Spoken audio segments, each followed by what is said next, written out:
Baik, Assalamualaikum warahmatullahi wabarakatuh. Di sini saya Reza Rizyntia ingin menjelaskan segmentasi pendidikan penerapan pasar. Pengertian dari segmentasi pasar, pembidikan pasar atau dalam kurung itu targeting dan penetapan posisi pasar adalah tiga tahapan penting dalam strategi pemasaran. Strategi pemasaran adalah proses membagi pasar menjadi kelompok-kelompok konsumen yang berbeda. Kemudian, pembidikan pasar memiliki kelompok-kelompok mana akan dijadikan sasaran. Dan penetapan pasar menentukan bagian produk atau merek akan diposisikan di di benak konsumen. Jenis segmentasi itu ada empat: segmentasi demografi berdasarkan usia, jenis kelamin, pendapatan, pekerjaan, pendidikan, dan sebagainya. Yang kedua, segmentasi geografis berdasarkan lokasi, wilayah, dan kota, dan negara. Yang ketiga, itu ada segmentasi psikografis berdasarkan gaya hidup, nilai, sifat, dan minat. Yang keempat atau yang terakhir adalah segmentasi perilaku berdasarkan perilaku pembeli seperti tingkat penggunaan, loyalitas merek, dan sifat terhadap produk. Yang tujuannya membuat perusahaan untuk memahami kebutuhan dan presentasi dari setiap segmen pasar, sehingga pendapat mendapat sehingga dapat mengarah strategi pemasaran dan lebih efektif. Ada manfaat segmentasi. Segmentasi pasar memiliki banyak manfaat, terutama dalam hal pemasaran dan pengelolaan bisnis. Dengan mengelompokkan konsumen berdasarkan kriteriatis yang sama, bisnis bisnis dapat lebih efektif dalam memenuhi kebutuhan mereka, meningkatkan efisiensi sumber daya dan mengembangkan strategi pemasaran yang lebih tepat sasaran. Beberapa manfaat utama segmentasi pasar itu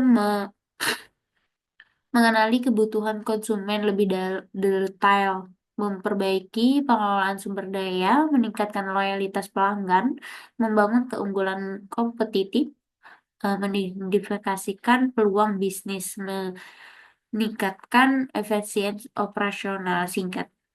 Singkatnya, segmentasi pasar adalah alat yang penting bagi bisnis untuk meningkatkan pemahaman tentang pelanggan, mengembangkan strategi pemasaran yang lebih efektif, dan mencapai tujuan bisnis dengan lebih efisien.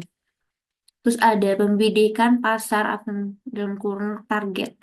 Pembidikan pasar adalah proses memiliki segmen pasar terbentuk tertentu untuk menjadi fokus utama upaya pemasaran. Targeting membantu bisnis menentukan siapa yang akan dilayani, bagaimana pesan pemasaran harus disampaikan untuk mencapai hasil yang optimal. Ada beberapa poin penting tentang targeting.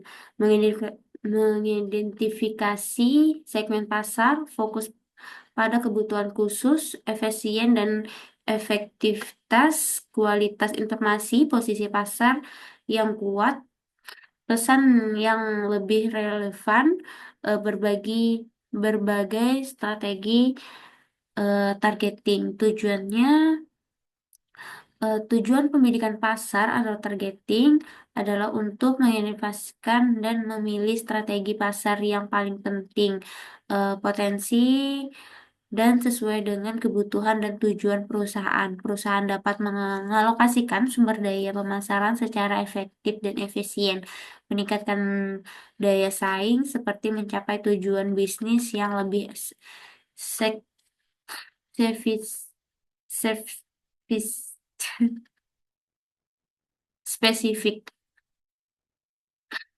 Ada strategi utama pendidikan pasar, yaitu adalah mass marketing, adalah strategi pemasaran yang menargetkan pasar yang luas dan tidak spesifik. Yang kedua ada segmen